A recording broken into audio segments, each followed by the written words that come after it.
Now we turn to our panel discussion, which means questions from you, and if there's something coming from online, we'll take them as well.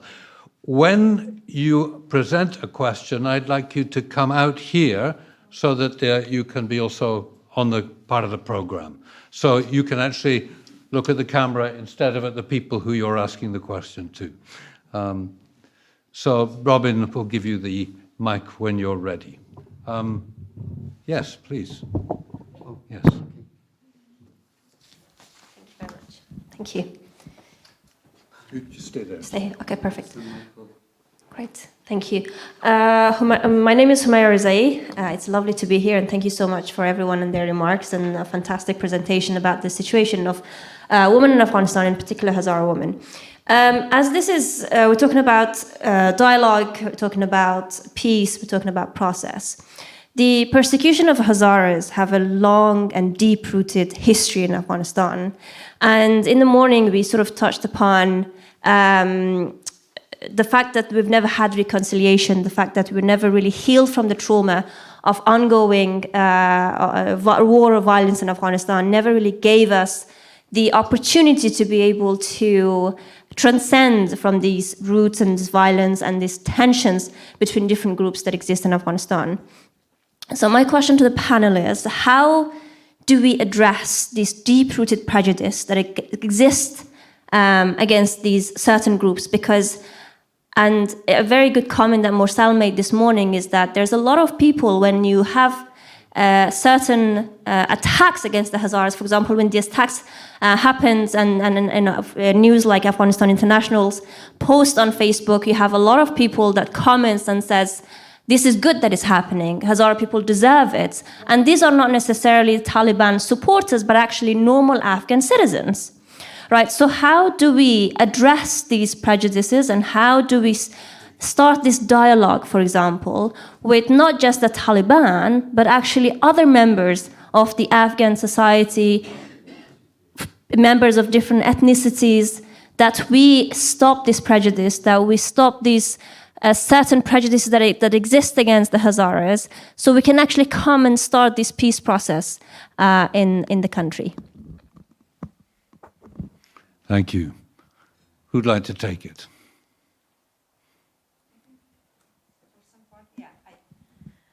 I can talk, but also our friends here. Thank you, Dr. Humaira, for this important question. Actually, I think it's two parts. It's one, Hazara situation, and another, how we can fill the gap of communication between different ethnies in Afghanistan. Not only ethnies, but also different interest group, whether it's ethnicities or religious groups or other political opinion. So for the Hazara situation, as you said, I'm also a Hazara woman. So the situation for Hazara, it's not a new situation. It started a long time ago, but it is different and different part of the story. So at the moment, this time, the people of Afghanistan need a legal government, constitution and law to protect the right and responsibilities of all people in Afghanistan, whether it is Hazara or Uzbek or Pashtun or Tajik or Shia, Sunni or non-Muslims, any person and any citizen of Afghanistan and all people of Afghanistan should be protected by laws, by constitution, and by a good government. This is one thing. But another, how to solve another problem that happened to Hazara people. Actually, thousands or millions of Hazara were killed. But in the past, in different times, different kind of persecution. So that is another legal issue that it should be followed by legal or international court or something. That's another thing that we have to talk in different places. But here we are talking how we should end this conflict. This is the ethnic conflict, tribal conflict. It is not only in Afghanistan, but it was in the history of the world. But we have to learn from other countries, from successful nations, how they succeed to finish the war and conflict, and start the peace and peaceful life in this, as a unique nation. I hope that today is a first step to start that process. And another thing about how we can start negotiation and dialogue between different ethnic groups in Afghanistan. This is actually the main gap among the people of Afghanistan. And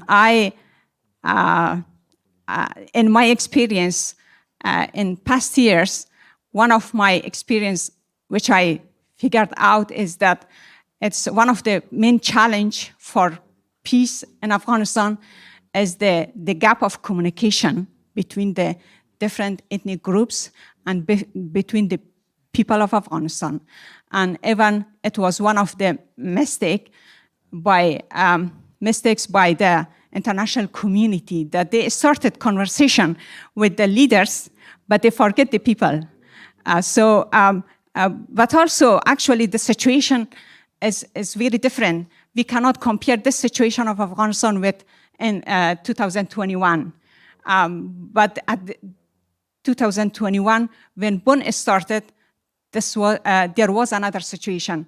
So we have to consider this gap at this time, and we have to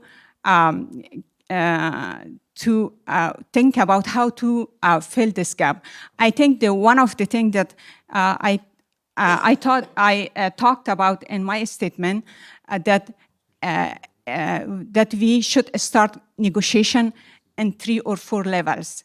The negotiation between each interest group in Afghanistan, among one ethnic group, religious groups. So, for example, Hazara people should talk among themselves, Tajik people, also Pashtun, Uzbek, everyone should have a conversation and negotiation among themselves. And then they should, then when they finalized the result, then they should come together with other ethnies. Another step, all the ethnic like Tajik, Pashtun, Hazara come together and talk. So, and this conversation should be in different levels.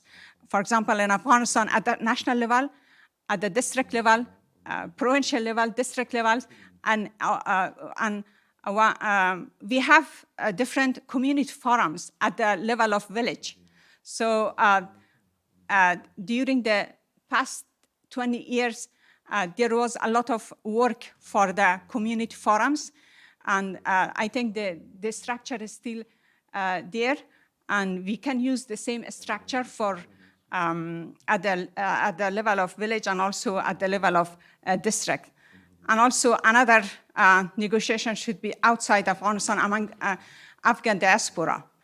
So we need to focus on a very proper structure, organized mechanism for conversation, and also purposeful to know what should we get from our discussion, conversation, and also dialogue at the end of the day, and how we can process and follow up in the future. I also put the mechanism on PowerPoint slides, but we can talk probably tomorrow with our Universal Peace Federation, and we hope that we finalize the strategy for the future. Thank you so much. I talked too much. Hello. I forgot to say this earlier. I don't know how many of you know, but Dr. Rahela flew from America just for this meeting. So please give her a round of applause. Am I allowed to add something on it? Yeah, in addition what Dr. Rahela says, I think The justice element is very important. The power of dialogue, conversation, and healing is important, but it's time to hold accountable those groups or individuals where they are committed to that crime. Crime against humanity, gender apartheid, and Hazaras genocide is one of the area where we need international criminal court in other international bodies to take measures and steps and to hold accountable those groups where what they are doing. Afghanistan was member of and is member of ICC, but unfortunately a lot of politics been played. Meanwhile, it's also, you rightly say, the power of dialogue. But it's also, from my understanding, let me share with you my experience. When I was member of parliament, when I was drafting the constitution, and as a chief and editor, I was really a different person. You know, my heart was full of pain because I lost my kids during the Civil War. And I was sitting under one roof and making laws and strategy for country with those whom they killed my kids. That's not easy. That's not easy for a mother. That's not easy.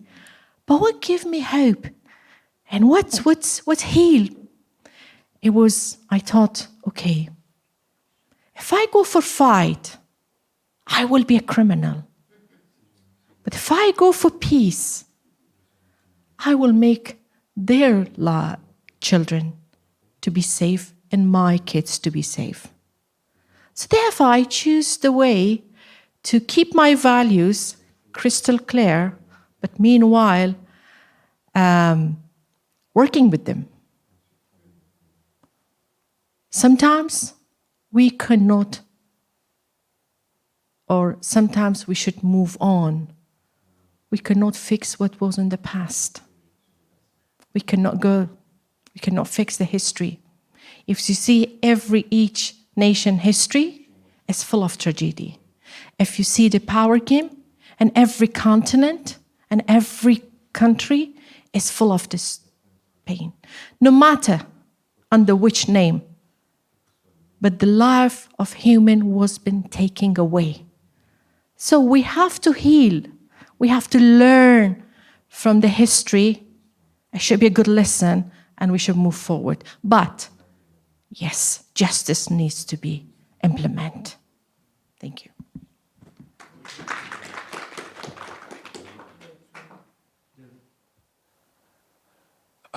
Just a comment.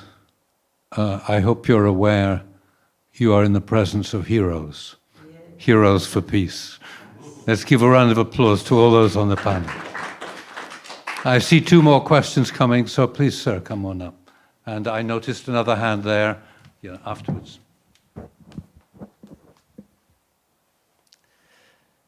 Good afternoon, everybody. My name is Habib. Unfortunately, the presence of Taliban in Afghanistan, the legacy of the tragedy is the poverty in Afghanistan, the loss of hope among the young generations, and fleeing all that young Afghans who studied, educated outside and inside the country for 20 years, they're all gone out of Afghanistan. That is a loss of energy. That is a loss of effort. And that itself is a huge loss to Afghanistan. So the poverty, the loss of hope, and the energy is gone. Now, the Afghan diaspora, we can do a lot.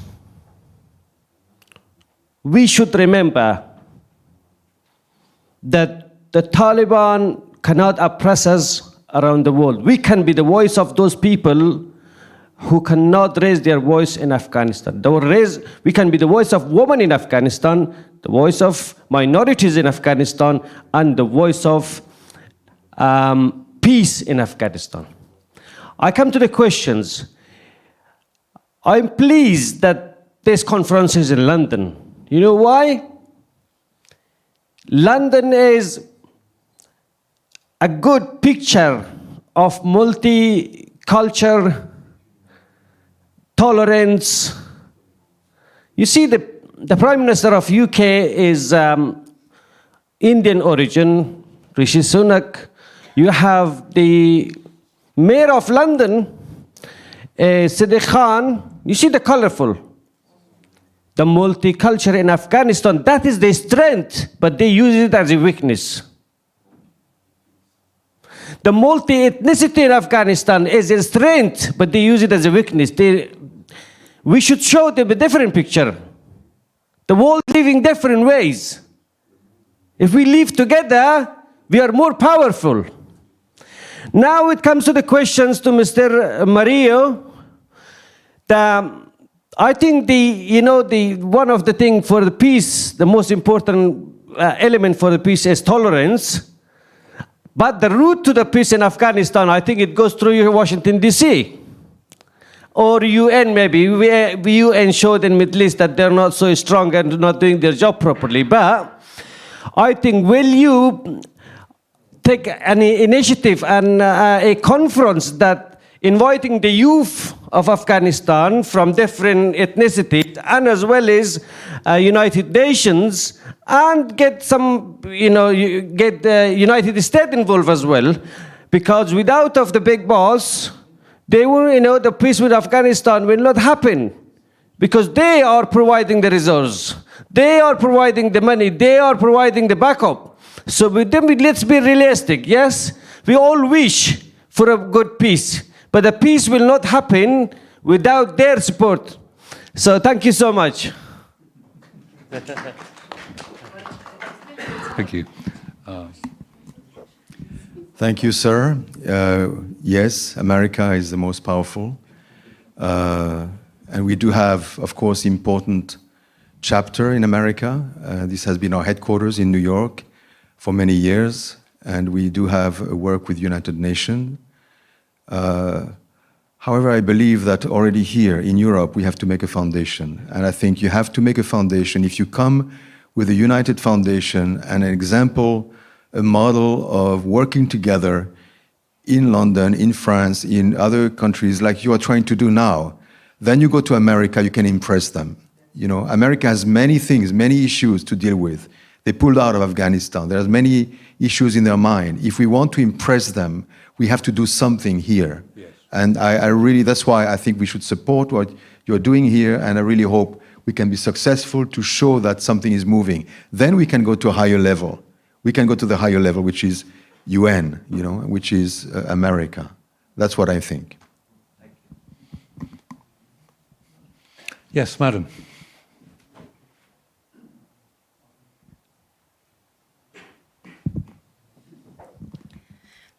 Hello everyone, my name is Marion. I'm chairperson of Qatra Foundation, which is working in the ground in Afghanistan, working for women and children, and also chairperson of Hazara Women Community in Southampton.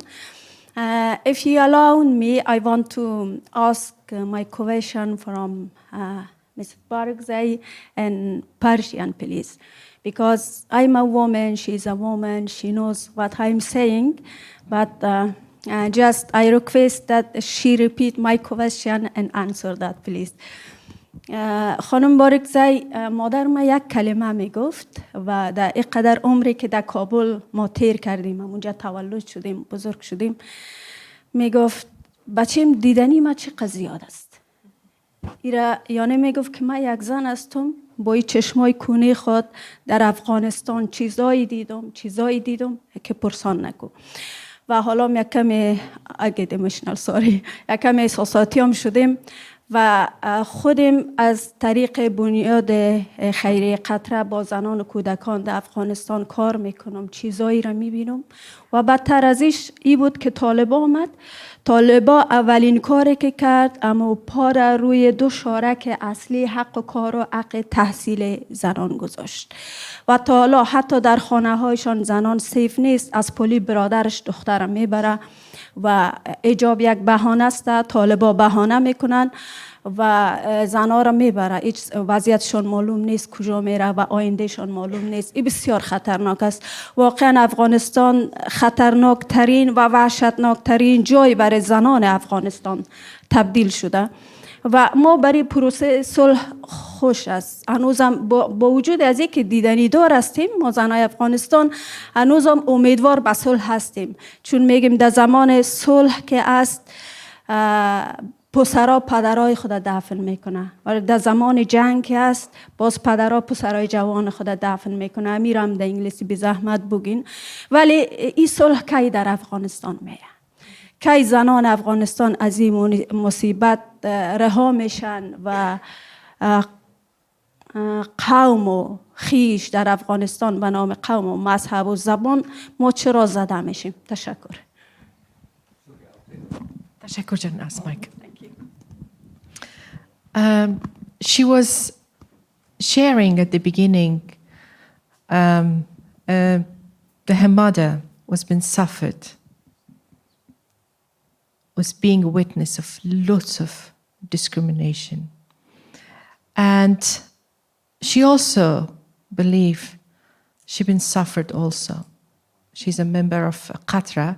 She's leading the Qatra organization, which is a NGO in Southampton. And she says because she's working in Afghanistan with the women and the situation and the misery that Afghan women and children are facing today, it's unbelievable. It's out of imagination, and particularly when the Taliban pressurized the two important areas, education and work for women in Afghanistan.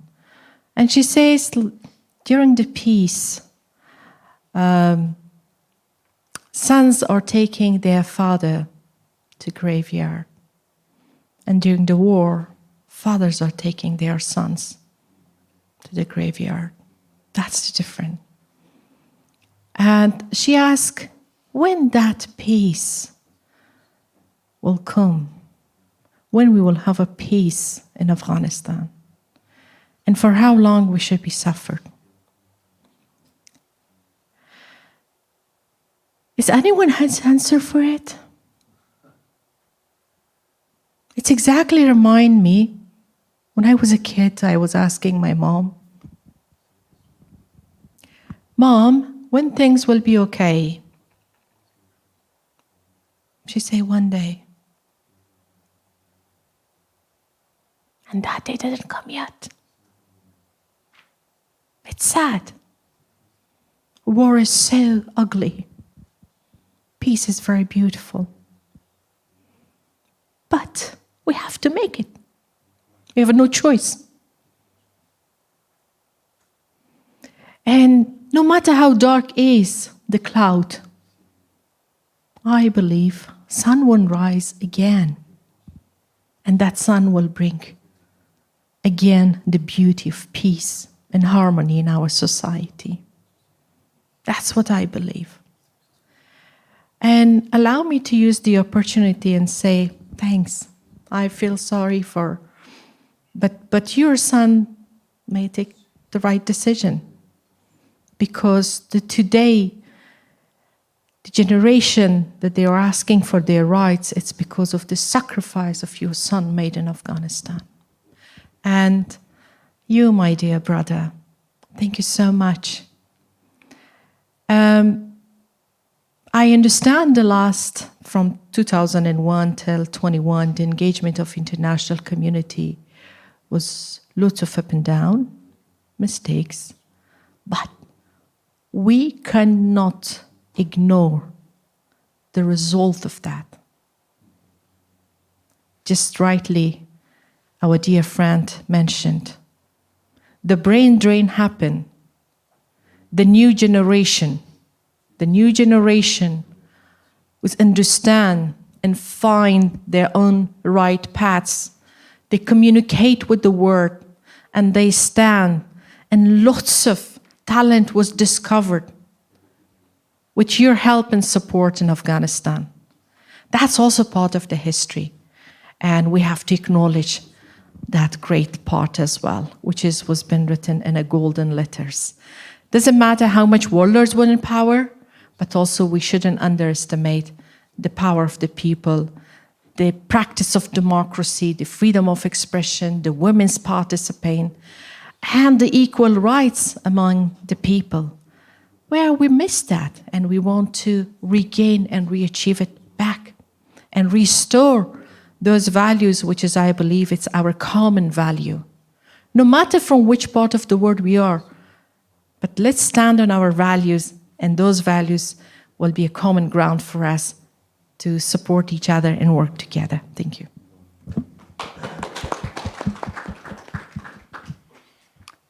I'm looking for another question. Yes. I'm sorry because I've spoken already, but we're happy to hear you. So, shortly after the Taliban came back in 2021, or maybe just in a few weeks, there was some attempt at propaganda or publicity that the Taliban of 2021 were different from the Taliban of 20 years before.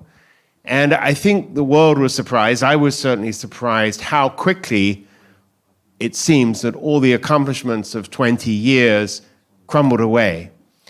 And particularly in relation to the question of women's rights in education. So my question is this: do Afghan men living in Afghanistan really want women's emancipation?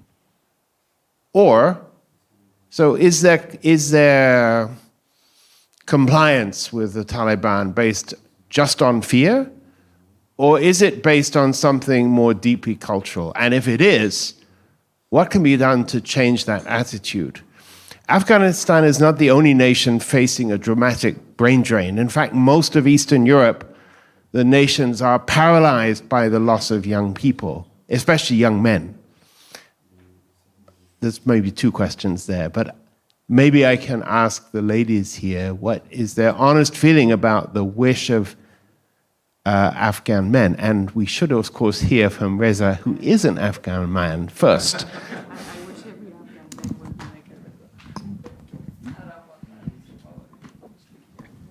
Thank you for the question.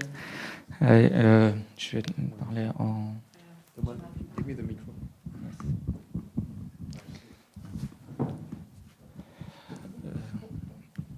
Marion don't understand Farsi.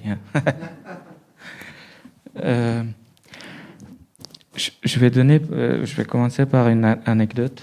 I will start with a story. Quand j'étais en Afghanistan, quand j'ai enregistré une branche de mon association d'enfants d'Afghanistan en 2013, When I was in Afghanistan in 2013 and I registered one branch of my organization, Children of Afghanistan, j'ai voyagé dans beaucoup de villages et beaucoup de villes à travers l'Afghanistan. I visited many cities and many villages in Afghanistan. Et j'ai essayé de repérer les écoles qui n'étaient pas des écoles d'État et des écoles qui n'étaient pas soutenues. And I tried to check which schools were not state schools and they were not supported by the state. Et quand je les ai identifiés, après, avec les membres de l'association, on est allé équiper ces écoles. And when we identified them, then with my association, we went to give them equipment. Et souvent, ces écoles étaient en dehors des villes, c'était autour de les villes, dans les banlieues. And usually the schools were outside of cities in the suburbs, où les talibans étaient très présents. where Talibans were very much there. Chaque fois, le matin, les pères amenaient leurs filles à l'école. Et ensuite, ils allaient travailler. Souvent, c'était des gens pauvres Et quand moi je leur demandais, mais c'est dangereux pour vous en route si les talibans vous voient avec les filles, les amener à l'école, pour vous c'est dangereux. Et ils m'ont dit, vous savez, on a appris une chose avec toutes ces guerres et tout ce qui s'est passé en Afghanistan. Si aujourd'hui on veut s'en sortir, la seule solution, c'est l'éducation, que ce soit pour les filles ou pour les garçons. So I saw some fathers bringing their daughters to schools. And I was asking them, I said, isn't it dangerous for you to bring your daughter to school because of the Taliban? And they were answering, you know, with that situation today, there is no other hope. We have to educate both the boys and the girls. The fathers of these girls were saying that. C'est vrai qu'il y a des villages très éloignés où il y avait les talibans et interdisaient les femmes d'aller à l'école. Sinon, à travers le pays, toutes les femmes voulaient aller à l'école. Et c'est un mythe que les Afghans, que c'est leur culture, ce n'est pas la culture afghane d'empêcher leurs femmes d'aller à l'école. Et ça, c'est la culture des talibans. Yeah, it's true that in some faraway areas there are schools, there are places where, because the Taliban are strongly present, they are not bringing, girls are not educated. But it's a myth to say that most Afghan people do not want to educate their girls. They want to. This is a myth. Et souvent, et aussi ce n'est pas religieux, parce que quand les talibans sont arrivés au pouvoir, les savants, les musulmans de l'Europe sont allés les voir. Et au bout de plusieurs heures de discussion, comme je le dis, j'ai encore un enregistrement, finalement les talibans n'ont pas réussi à convaincre ces religieux, parce que tous les pays musulmans, leurs filles vont à l'école, et finalement il a dit que c'était culturel chez nous, mais c'est encore also it's not. He said it's not cultural thing in Afghan, and then he said it's not also religious, because when the international community went, when the Taliban were there, and then when the international community went to meet the religious leaders there, the Muslim community, the Muslim scholars, telling them, it's Islam wants to educate the girls. They wanted to educate the girls. And then the Taliban's reaction then to try to counter this said, this is not a religious issue, this is a cultural issue. Ça, c'est de la culture des talibans, mais it's a Taliban culture. No, de culture des Afghans. Tous les Afghans ne sont pas des talibans. But it's not the culture of the Afghan people. It's the Taliban culture, but it's not the culture of Afghan people.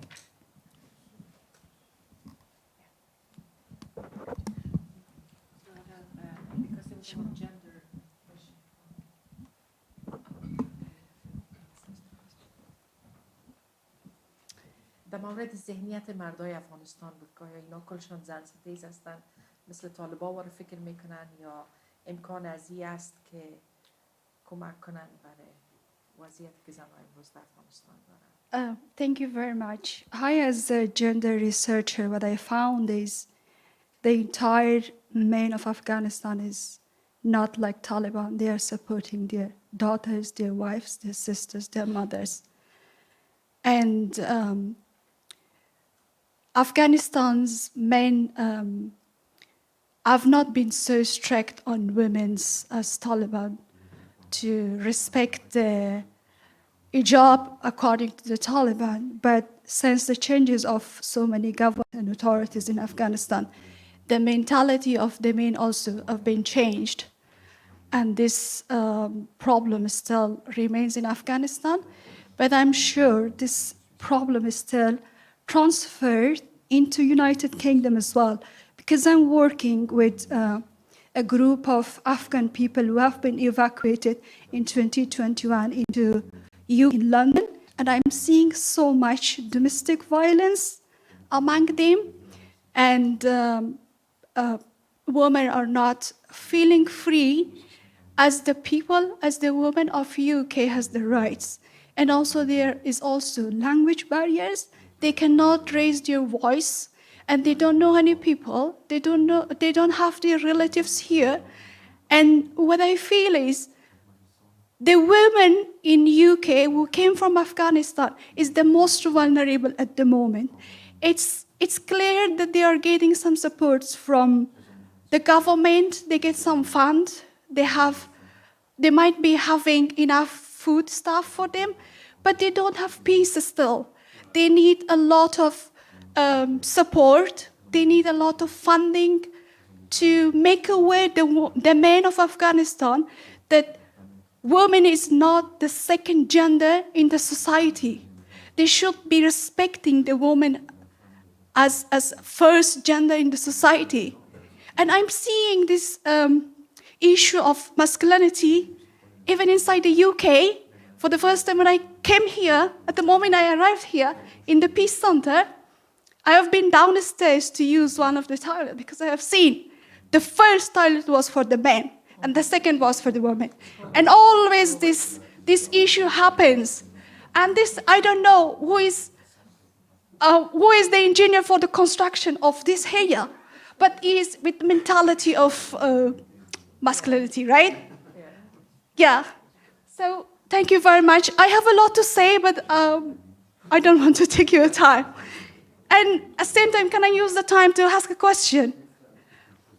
And my question is to all of you as a support of Afghan people. What is your message to the international community? Stop arresting Azara girl. And I believe you're using social media. And how many times you have been posting on social media to support stop arresting of Azara girl. Whoever has done, I request to raise their hands that we should know how many of the men has been supporting the girls in Afghanistan.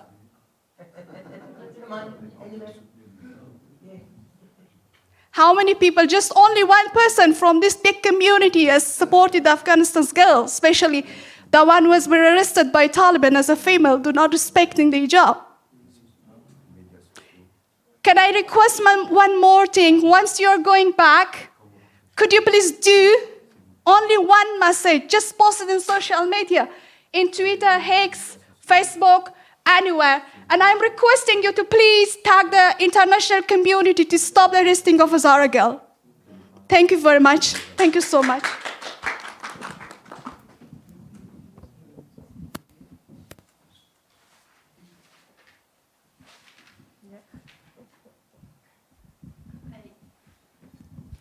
Hello, everyone. This is Morsal from Geneva. I got a very simple question. I put myself here not as a Morsal, as a person who is independent, who is working and living in Geneva, who can speak so many languages. I put myself here as a woman who is not educated and who is living in Afghanistan. And she does not know anything about her rights.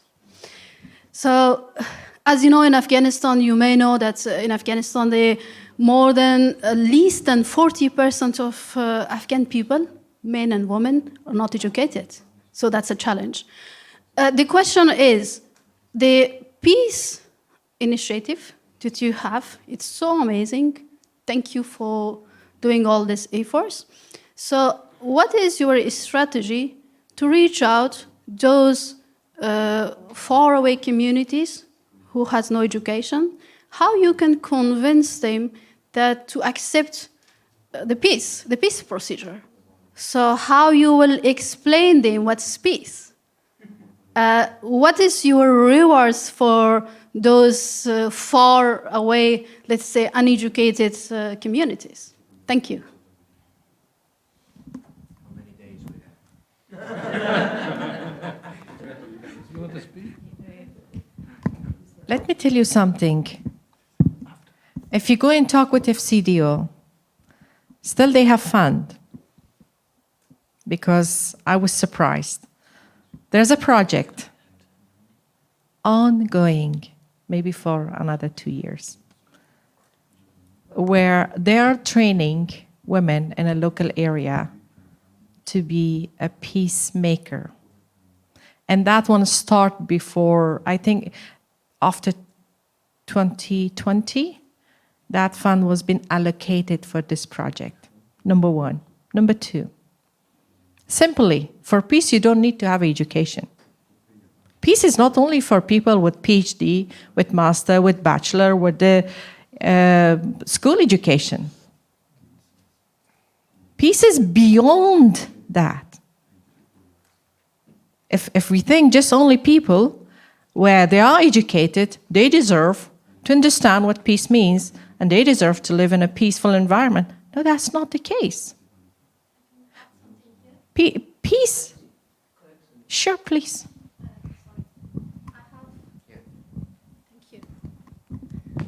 I just add a point here.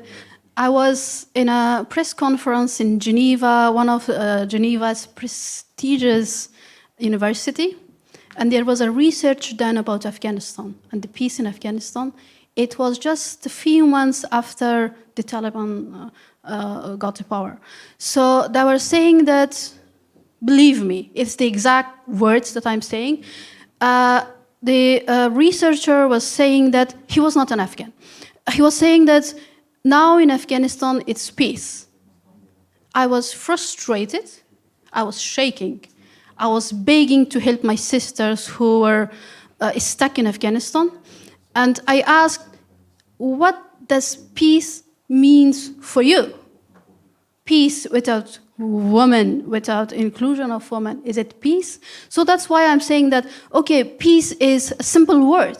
We can say peace does not need really education to know about the peace. But when we come to the procedure to implement the peace procedure, so how we can approach people? Of course, peace is peace.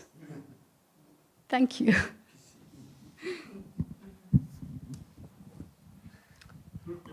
Have you finished?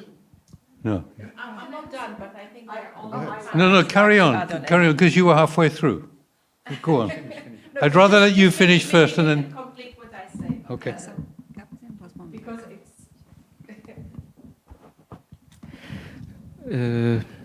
Farsi بگویم یا اوکی oui. Je vais le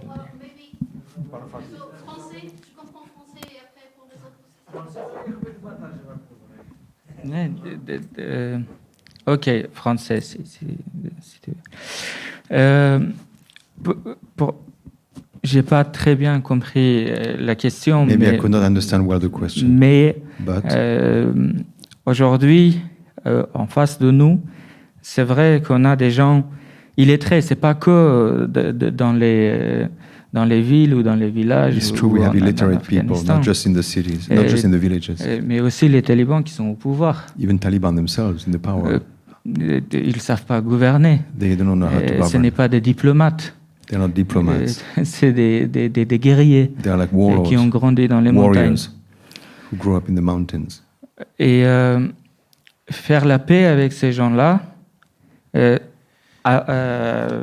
en avançant, on apprend à comment procéder, parce qu'on n'a pas un processus écrit, comment, dans un pays comme l'Afghanistan, on peut faire la paix avec un groupe comme les talibans. To make peace, we have to learn by doing, because there is no written process how to make peace with such people. We're just learning by doing. J'envoie une lettre officielle au ministère des Affaires étrangères des talibans pour les rencontrer à Doha. Leur responsable à Doha m'envoie un message vocal, ou le ministre de l'Intérieur m'envoie un message vocal sur WhatsApp. Est-ce que c'est la procédure? I sent, for instance, a letter, an official letter, to interrogate a question to the Ministry of Foreign Affairs, and his answer is just a simple vocal message on my WhatsApp. This means they don't know the proceeding, they don't know the procedure.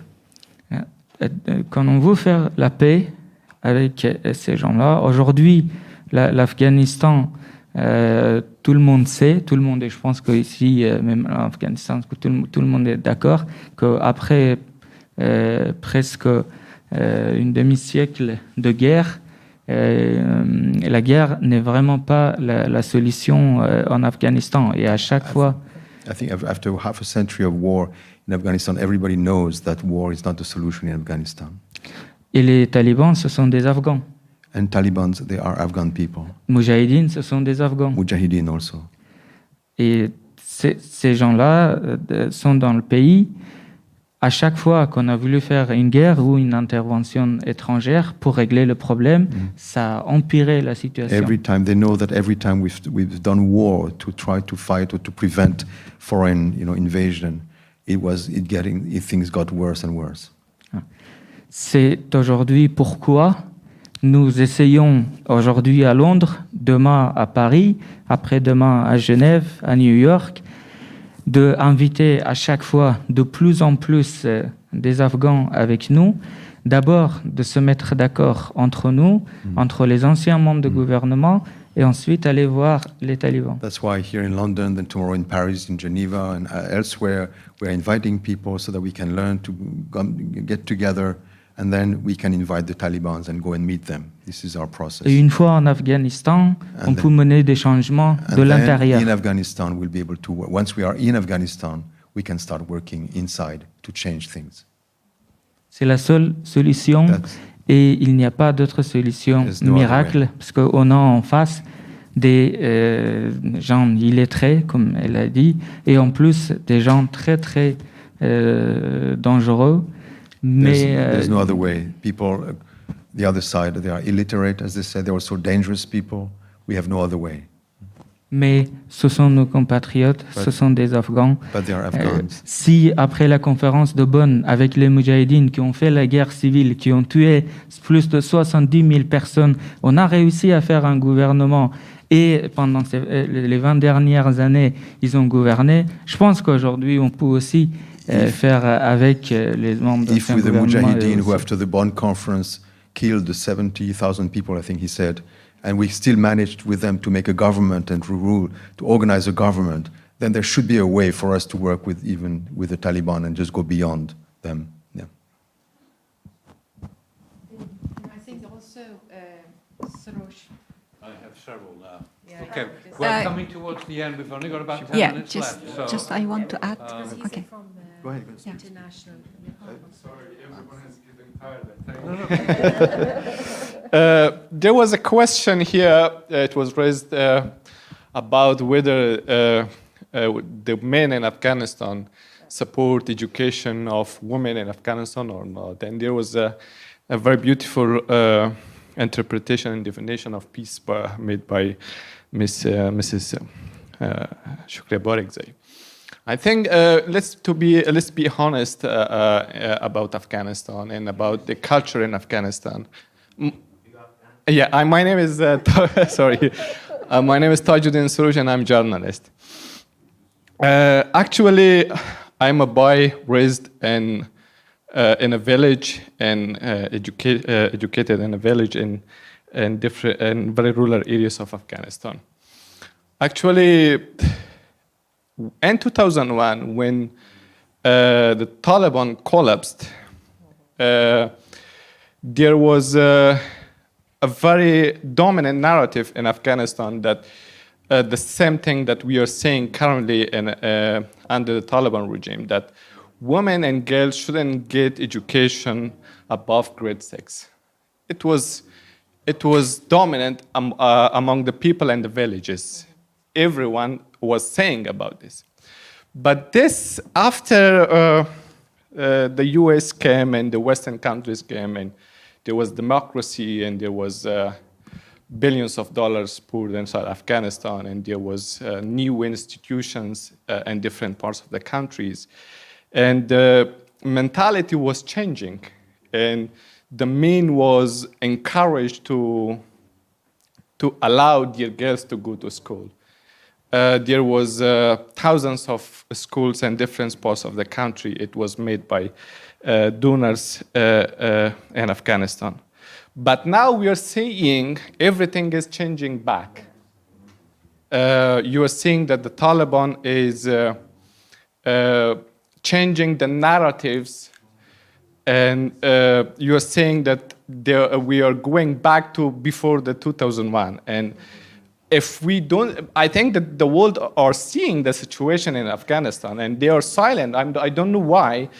They are seeing that the culture of the people, when you don't do anything about this, narrative, and you are seeing that the people mentality is changing back to the 2001, and there are, if the time passed, for example, in 5 and 10 years, and you see the people like we were seeing in the past, it was before 2001, and they are thinking back to that the girls shouldn't go back to school, and like even this mentality of the Taliban came from that mentality which we had before 2001. Yes.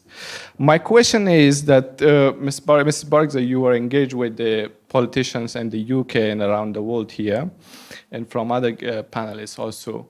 Why the world are not seeing this fundamentalism in Afghanistan being enrooted by the Taliban in different parts of the country? They are seeing that the Taliban is doing, and the Taliban is trying to change the mentalities of the grassroots in Afghanistan, but the world is ignoring that, and the world doesn't see anything about, doesn't do anything about it, and this is very scaring, I think, and this changed Afghanistan forever, for decades, and you cannot change back Afghanistan for decades again. Thank you. Thank you very much. Wonderful, powerful, timely, and the most clear picture. The question was like, let me tell you, let me give you two answers. Both are different. Number one, when the world didn't recognize the Taliban, when the countries, states, and government still are not recognizing officially the Taliban, that means they understand they are dangerous. They don't deserve to be recognized. When they are sending money to Afghanistan, we all know it's going to the pocket of Taliban, obviously, but back to their taxpayers and their written official, let's say, documents, it's for the people of Afghanistan. And United Nations, they never say that these kinds of aid is going to the de facto authorities. It always says for the people of Afghanistan. The seat in United Nations has been given to the state of Afghanistan, not to the de facto or Taliban. That's like usually their politicians are saying, diplomacy. That's the very diplomatic answer, and of course, facts. Meanwhile, they don't want to be disengaged with the Taliban as well. They like to be engaged, and whenever we are raising that, they say, well, right now they are the one. Unfortunately, even they are not ready to accept other groups as alternative. Because they say, well, you're so... It's not only one group, two group, one process, two process. You cannot make anything, so you need to come together and you should be under one umbrella, and then we will think, but the recent assessment report was clear one thing. After 2.5 years, the Taliban are not the only one in Afghanistan, because they mentioned civil society, women, other politicians, which is they open a little bit door. The second, which is maybe from a very Afghan perspective, everyone knew Taliban are the same. There's no number one, there's no number two. Taliban 0.0, that's it. There's no any other point, not 0.1, not 0.2. And they think, or they bring that as an excuse that, well, this is what they are saying. This is your community. This is your society. This is your country. You have to stand for it. It's exactly and correctly you mentioned the question. Men in Afghanistan I don't want to go because my Afghan colleagues and friends know, being a feminist, it's a different word. But to be honest, despite of respect for men I have, and the back of their brain and the under of their skin, every single Afghan man have at least some ideas where they are supporting the idea of Taliban when it comes to their strategy about women.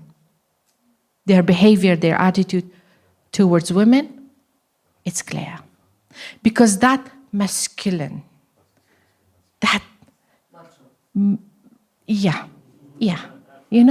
I always say like male-dominated society, they think to pressurize women, to put more pressure on women. That's why if you see the interpretation of Taliban from religion and culture, it's been ended by more than 105 decrees where they verbally or writtenly they limit and they erase women from every aspect of the society.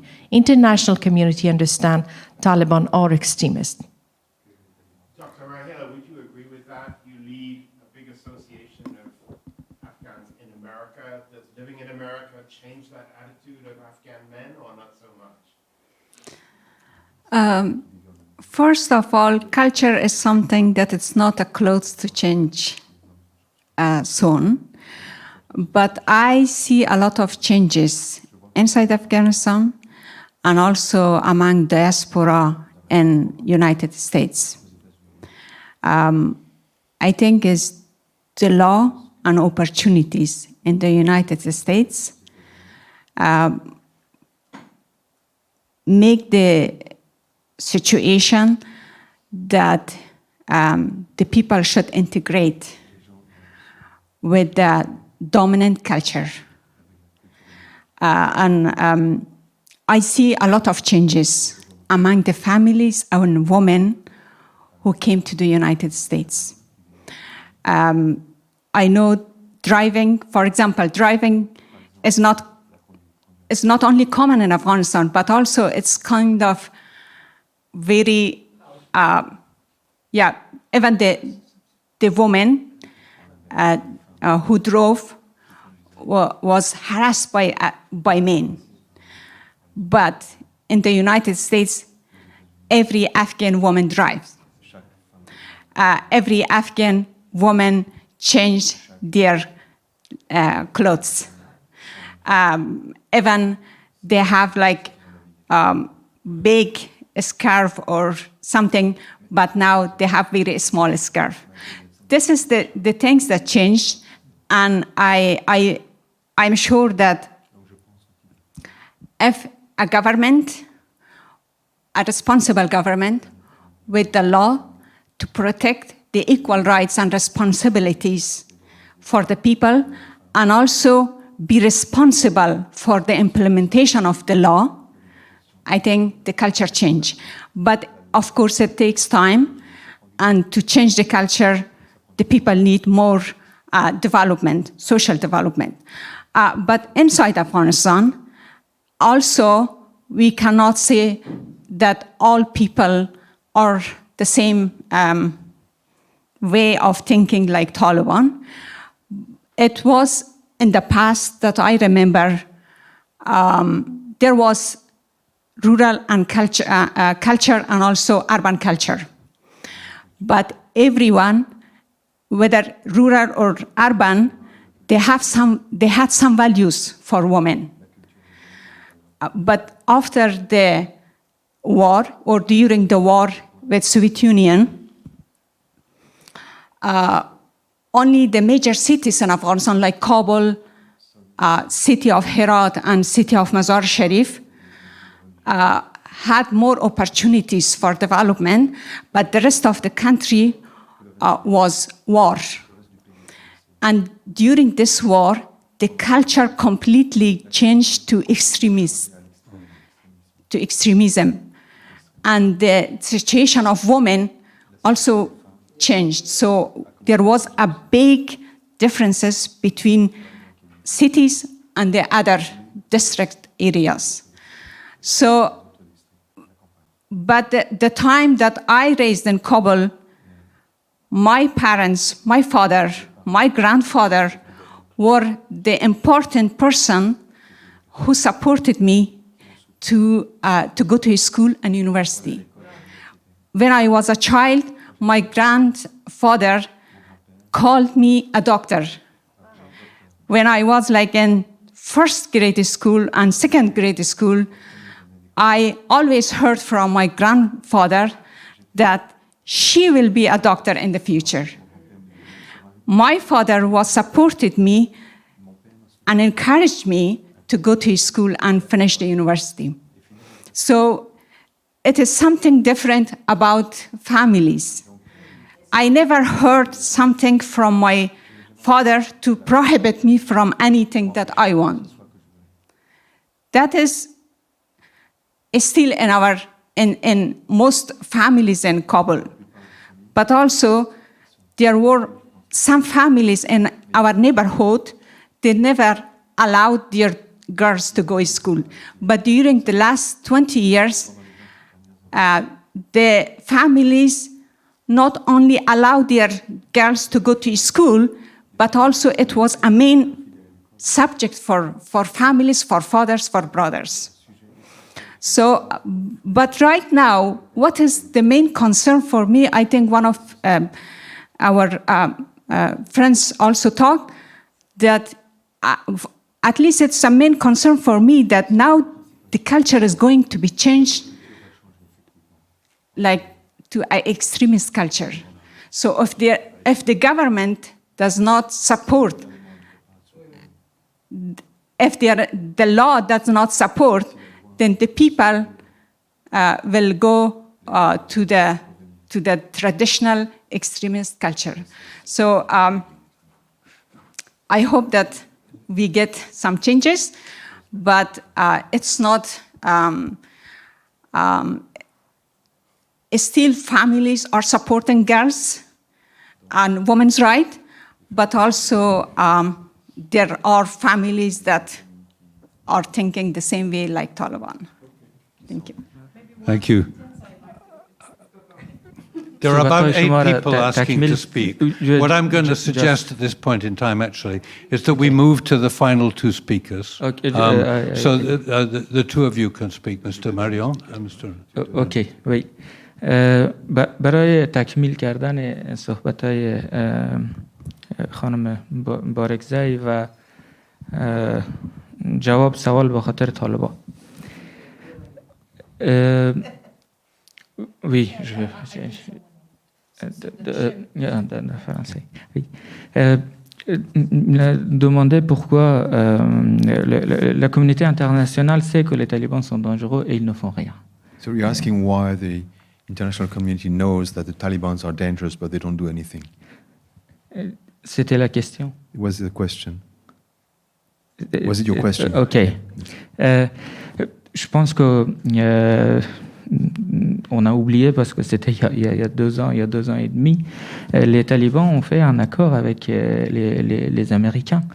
Ils ont signé un accord historique, ce qu'ils appelaient. We forget because it's 2.5 years ago, but the Taliban signed an agreement with the Americans, which they call the historical agreement.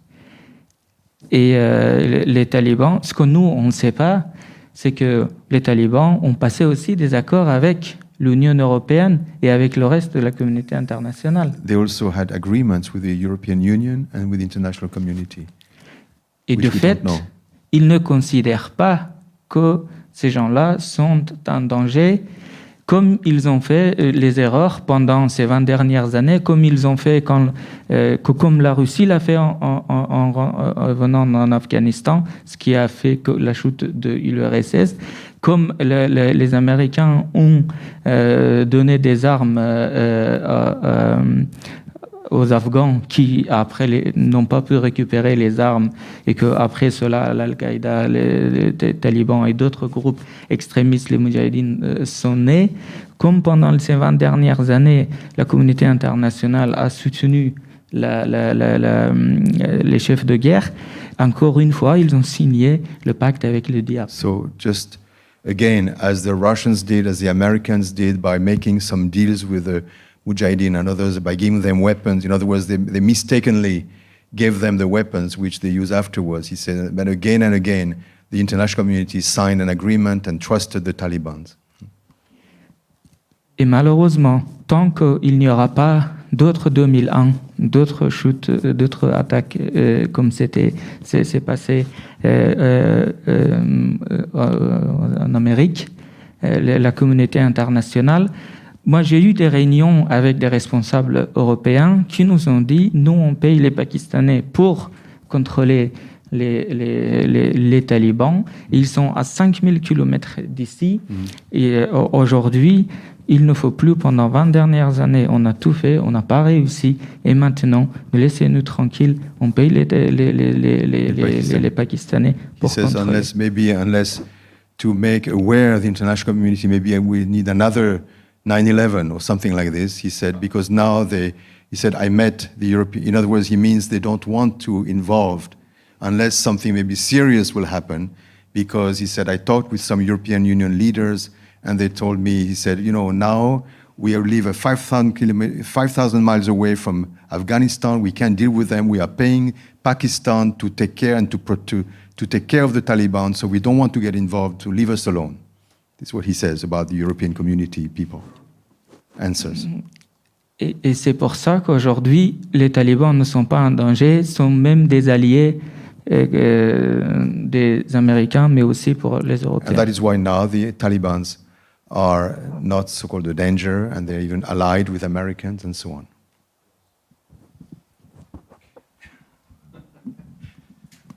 Go on, still a moment, and then it passes. Okay. No, because before I say about the Afghan men, but let me tell you one thing generally about Afghanistan.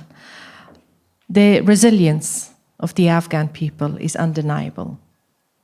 No matter how Taliban are suppressing the people of Afghanistan, believe me or not, even with their madrasas and new education, Afghans are Afghans. They love music, they love freedom, they love mela, they love to be chill out. These things are part of our life. From the same province where Mullah Haibatullah is, 75 years back we had, from same tribe even, women minister, Kubran Noorzai. She was Minister of Health in Afghanistan. My mother had more freedom than I. His father she's 87 years old. So yes, at that time she went to school from Kandahar. But of course she lives in Afghanistan, Kabul, because his father was a member of Senate and etc.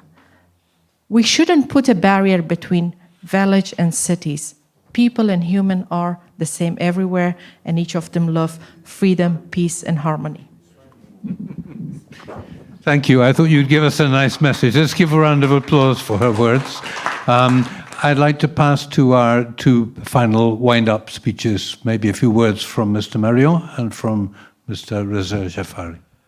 Well, thank you very much. Thank you. For us, it's a great learning experience, because we have never heard so much about Afghanistan as today, at least in my case, maybe Umberto differently. As we said, and we have good reason for us to work together, and as a platform, UPF will do its best to support, and maybe, as we said, if you support and if you succeed here, we can go beyond even, but we definitely want on the local level, in our work here in England, in Europe, we want to really, hopefully we can bring some success, and that we can try to go beyond. Yes. Translation, I guess. Okay. Thank you very much. Je pense qu'aujourd'hui, à travers les différentes discussions et les différents discours, I think through the different speeches today,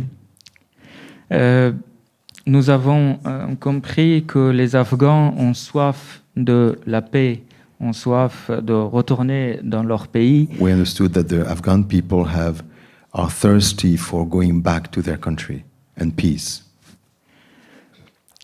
Et je pense qu'à travers aussi les discours, nous avons bien compris que la seule solution aujourd'hui en Afghanistan, ce sont les négociations et les pourparlers inter-afghans.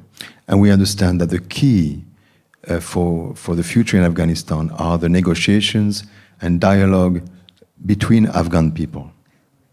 Et j'espère que dans cette voie, nous sommes sûrs que UPF va nous aider, mais j'espère que dans cette voie, on va trouver d'autres partenaires, d'autres organisations, mais aussi d'autres Afghans qui ont de l'expérience comme Madame Barakzai pour qu'on puisse mener à bien ce projet. And I hope that in this process we will find not only UPF but other partners and also other partners among Afghan like Mrs. Barakzai working together so that we can go forward together.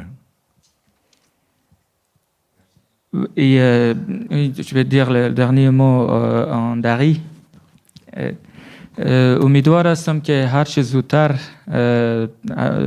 کنفرانس البته جشن صلح در افغانستان در کابل برگزار بکنیم و من نزدیک 1 سال هست که سفیر صلح سال پیش همی وقت در سازمان ملل در ویانا شدیم، همکاری را همراه سازمان جهانی صلح آغاز کردیم. در 1 سال فعالیت‌های بسیار زیادی داشتیم و هر سال پیش وقتی فعالیت‌ها را شروع کردیم با همکارای قول داده بودیم که انشاءالله تا 1 سال یا 2 سال بعد وعده ما در کابل تا ای که این پروسه به ثمر نرسیده ما رها نمی کنیم و نسل جدید در بعضی از کنفرانس ها کسانی از سنشان بالا هست صحبت میکنن درباره 10 سال 20 سال آینده که افغانستان میگن هنوز هم جنگ است و دیگر افغانستان آرامش نمیآید. ما بر از اونا میگم شما 20 سال بعد اینجا نیستین که این صحبت ها را ما چک بکنیم وریفای بکنیم، اما ما هستیم 20 سال بعد در اینجا و برای آینده امیدوار هستیم. ما در 20 سال نمیگم، در سالهای آینده میگم انشاءالله بتونیم در افغانستان جشن بگیریم و شروع البته خیلی وقت است، یک شروع جدید امیدوار هستم که از امروز رقم خورده باشه و بتونیم همکاری را داشته باشیم و از تمام دوستانی که در اینجا هستند در کنفرانس بعدی ما که در پارلمان انگلیس هست امیدوار هستم شرکت بکنین و او رو بتونیم با شکوه‌تر برگزار بکنیم. تشکر یک جهان. تشکر از خانم بارکزای. بله، برای تشکری از سازمان از مسئولشان از طرف گفتمان صلح اگر باشین که یک جای میره برش بتیم. Yes. Yes. Can you translate for him? Robin, We need Mark, a translator. please. Thank you. Raymond. Who's going to translate? Maybe you can say in France. Yes. En français? Yes, it's in English. شما ترجمه میکنید؟ You can translate in English. Yeah. Okay. بر ما شما ایره خیلی باشن بتیم. Okay. It's a certificate of appreciation.